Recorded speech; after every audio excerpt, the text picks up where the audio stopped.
खुश आमदीद दोस्तों, आप सबका स्वागत है। अभी अभी एक बहुत दर्दनाक, अफसोसनाक खबर मैंने सुनी है और मेरा दिल हिल गया कि सियालकोट जो पंजाब का एक मशहूर हिस्टोरिकल शहर है, वहाँ पे कोई श्रीलंकन एक फैक्ट्री के मैनेजर थे। हाँ जी, उन पे कुछ लोगों ने इल्ज़ाम लगा दिया कि उन्होंने ब्lasphemy की है। ब्lasphemy का मतलब ये है कि आपने इस्लाम के शान के ख़िलाफ़ कोई बात की है, रसूलुल्लाह के ख़िलाफ़, यानी दो तीन ये चीज़ें इसमें होती हैं। और एक हजूम आया, वो मैंने देखा है, वीडियो क्लिप भी देखा है। It's frightening. यानी एक फॉरेनर है जो वहाँ की एक फैक्ट्री में मैनेजर के तौर पे काम कर रहा है। ही इज़ अ गेस्ट और उसका लोकल कल्चर से कोई ताल्लुक़ नहीं है। जो मैंने सुना है कि कोई इश्तिहार लगे हुए थे या कुछ जो उसने उतार दिए। अब ये भी नहीं पता कि सच क्या है, सच नहीं, क्या गलत है। लेकिन ये विजिलांटिज़म, ये मॉब फ्रेंजी जिसे कहते हैं, पागल हो जाना, अपने आप से बेकाबू हो जाना, ये पाकिस्तान में हर जगह होता है। अभी चंद दिनों पहले चारसदा में ऐसे हुआ है। कभी किसी और को पकड़ लेते हैं। देखें, मेरी इल्तिजा है पाकिस्तान गवर्नमेंट को कि ये आप इस्लामोफोबिया की जो मुहिम चला रहे हैं ना, एक्चुअली उसका दुनिया पे तो कोई पॉजिटिव असर नहीं होगा। Nobody is going to listen to you. लेकिन लोग जो पाकिस्तान में पागल जहन के हैं, हाँ जी, और जो अ, बिल्कुल इनटॉलरेंट हो चुके हैं, they have gone berserk, they are mad. हाँ जी, वो इस्लामोफोबिया का मतलब समझते हैं कि उनको हक है बदला लेने का। और उन्होंने जाके श्रीलंकन जो कि गेस्ट है पाकिस्तान की प्रोडक्शन के अंदर, उसका कुछ, ही from what I have read in the Dawn, he is a manager of a factory. In what capacity and all I don't know. लेकिन अब पंजाब की हुकूमत ने, प्राइम मिनिस्टर इमरान खान ने, बाकी मिनिस्टर्स ने जो कंसर्न्ड हैं, उन्होंने इसको बहुत स्ट्रांगली कंडेम किया है। ये बहुत अच्छी बात है। ये this is how a government should behave and respond to such outrages. हाँ जी, इतना बड़ा जुल्म। एक तो है कि अपने लोगों को आप कभी किसी क्रिश्चियन को मार देते हैं, कभी अहमदियों को जला देते हैं, कभी हिंदुओं के साथ ये करते हैं। अब आपने एक फॉरेनर को जो पाकिस्तान में आपकी इकॉनमी के अंदर हिस्सा ले रहा है, उसको आपने जला दिया है। उसको शायद इस्लाम के असूलों का ही नहीं पता। He is just there. और ये मॉब जो है ना, मॉब साइकोलॉजी, जो कई सालों से पाकिस्तान में हर वक्त नज़र आती है। इन्होंने सलमान तासीर को कत्ल किया बेदर्दी के साथ।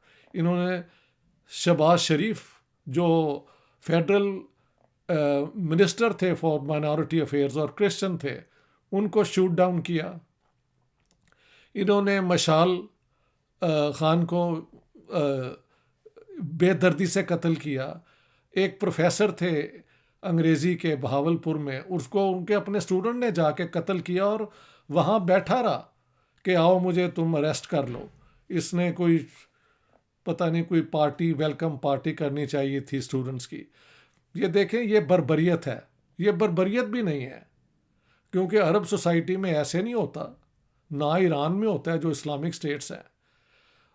वहाँ पे एक कोर्ट केस होता है, उसके बाद अगर वो चाहें तो वो सर कलम कर देते हैं या वो संसार कर देते हैं। दोनों ये प्रैक्टिसेस मेरे ख्याल से are बारबेरियस, barbaric, I'm sorry, barbaric, and they have no place in the civilized world. लेकिन वो फिर भी एक लीगल प्रोसीजर के बात होता है। पाकिस्तान के अंदर तो विजिलांटिज्म, यू नो, ये जो मॉब्स हैं, ये जो चाहे, they take the law in the hand and they kill people at with impunity, more और लेस। अब देखते हैं कोर्ट केस क्या बनता है, कितने लोगों को पकड़ा जाता है, कितनी सज़ा दी जाती है। लेकिन what is the problem? The problem is the blasphemy law. मैंने पढ़ी है। ब्लास्फेमी लॉ इतनी लूजली वर्डेड है कि आप इशारे से, चंद अल्फाज से, हरकतों से कोई भी ऐसा काम करें जो मज़हब को के ख़िलाफ़ हो, इस्लाम के ख़िलाफ़ हो। पता नहीं बाकी मज़हबों का भी ज़िक्र रस्मन किया है, लेकिन इट्स ऑलवेज इस्लाम।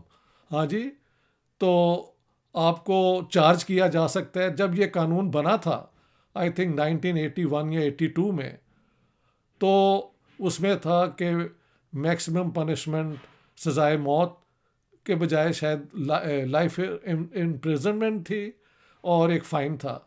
बाद में वो लॉ चेंज करके और भी एक्सट्रीम कर दी गई और लाइफ इम्प्रिजनमेंट वहाँ से हटा दिया गया। Now it is death penalty if you are found guilty of blasphemy.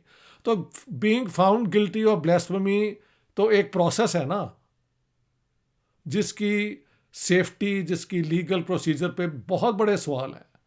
लेकिन ये विजिलांटी ग्रुप्स, मॉब्स जो हैं जाके जो हरकतें करते हैं, इन्होंने साउथ पंजाब में भी किया है, ये हरकत होता रहता है।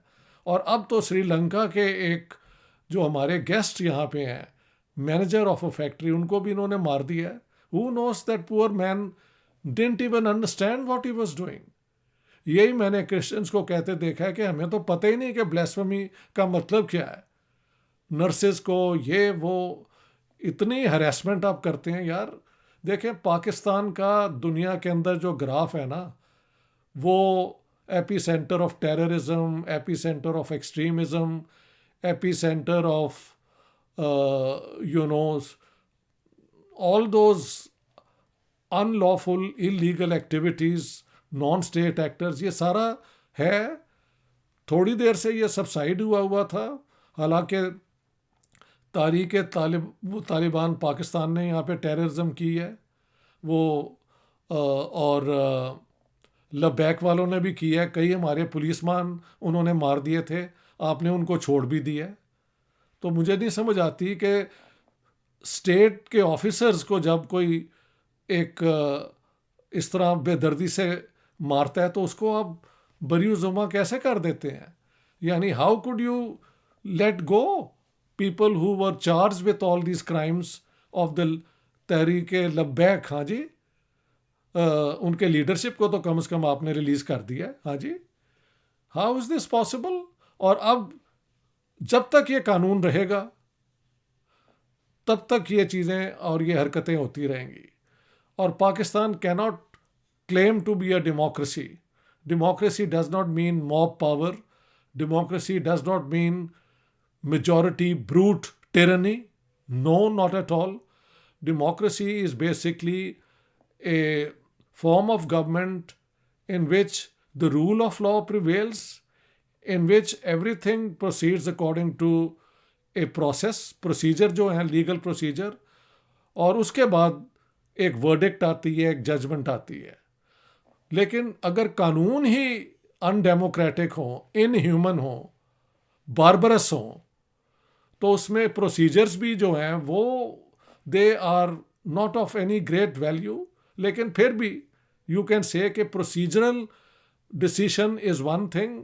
मॉब, ये जो है ना justice, so called justice, vigilantism, ये तो बिल्कुल सिविलाइज्ड ममालिक में इसकी कोई गुंजाइश ही नहीं होनी चाहिए। लेकिन ये गुंजाइश तब तक बनती रहेगी जब तक पाकिस्तान के अंदर blasphemy laws are part of the legal system.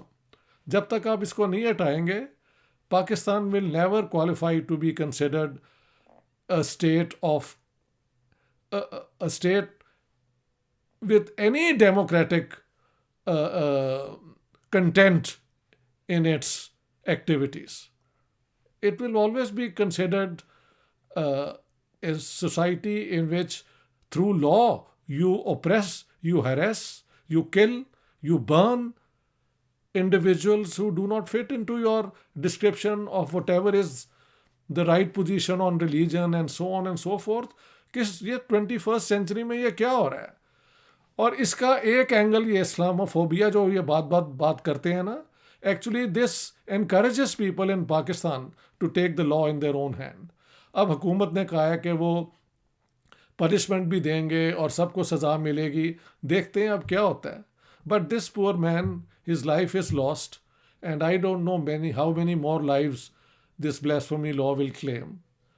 Why don't you get up in Pakistan as our leaders and take up the debate and remove this? रसूलुल्लाह के साथ जो लोग प्यार करते हैं वो पहले भी करते हैं, अब भी करते हैं और करते रहेंगे. आप बाई फोर्स ये इस किस्म की जो एक जाली किस्म का है, इसमें तकिया में लोग चले जाते हैं, पब्लिकली कुछ कहते हैं, प्राइवेटली कुछ और बिलीव करते हैं. That's no respect to Islam और टू द प्रॉफिट और हूसोएवर. ये आप, why can't you get up and change a law which has been proven over and over and over again that it is misused, it is abused? Personal vendettas के लिए कर लेते हैं लोग, किसी का घर काबू करना हो उसके लिए कर लेते हैं, किसी की नौकरी पे आपकी आंख हो तो उस लिए कर लेते हैं, और औरतों और उन पे भी नज़र होती है तो उनको आप उठा के ले जाते हैं और कन्वर्ट कर लेते हैं. आई एम सॉरी टू से this is a very, very, very sad day for Pakistan. And I urge Prime Minister Liaquat Ali Khan to reconsider his fixation with Islamophobia and all. Pakistan में पहले minorities के तो security पैदा करें. Western powers अपनी societies में जो करती हैं ये उनका हेडेक है. And I tell you, Islamophobia जो अगर है, एक माइनॉरिटी वहाँ पे ये फील करती है और वो रिएक्शन है to some of our activities in the Western world. I can tell you that. I've lived there long enough to know that. So ये सारे सिस्टम को दोबारा आप कंसिडर करें और in the best of interest of Pakistan, remove this law. Let's see if the opposition and the government can agree on this. Thank you very much. All the best.